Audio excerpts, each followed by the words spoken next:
Hello दोस्तों, नमस्कार। कैसे हैं आप सब। मैं आप सबका भाई संदीप संगम आप लोगों के बीच में मैं बहुत ही प्यारा सा भोजपुरी सॉन्ग सुनाने वाला हूँ। और अच्छा लगे तो लाइक कमेंट शेयर ज़रूर कीजिए दोस्तों, और अपने भाई को सपोर्ट कीजिए। और ये हमारे विकास भाई आ चुके हैं।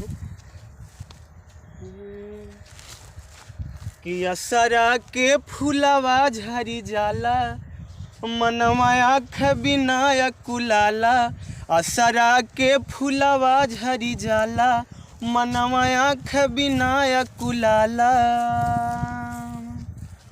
कि जान का होई कैसन यह जहनवा में, कि जान का होई कैसन यह जहनवा में।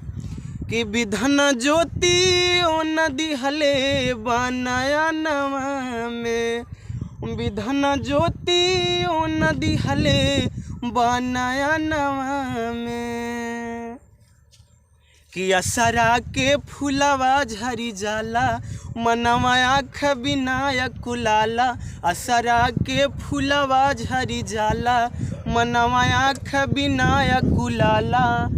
कि जान का होई कैसन यह जहनवा में, विधन ज्योति ओ नदी हले बनाया नवा में, विधन ज्योति ओ नदी हले बनाया नवा में।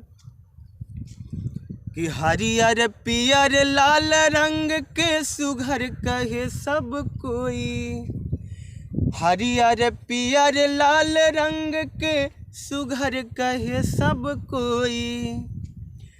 अरे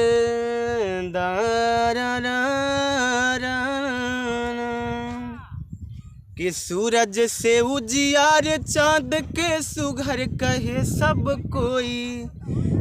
हरियर पियर लाल रंग उ जाने कैसन होई। सूरज से उजियार चाँद के सुघर कहे सब कोई। हरियर पियर लाल रंग ना जाने कैसन होई, कैसन होई उ मृग छाला जैसे पिया ओढ़ावल जाला। कैसन होई उ मृग छाला जैसे पिया ओढ़ावल जाला।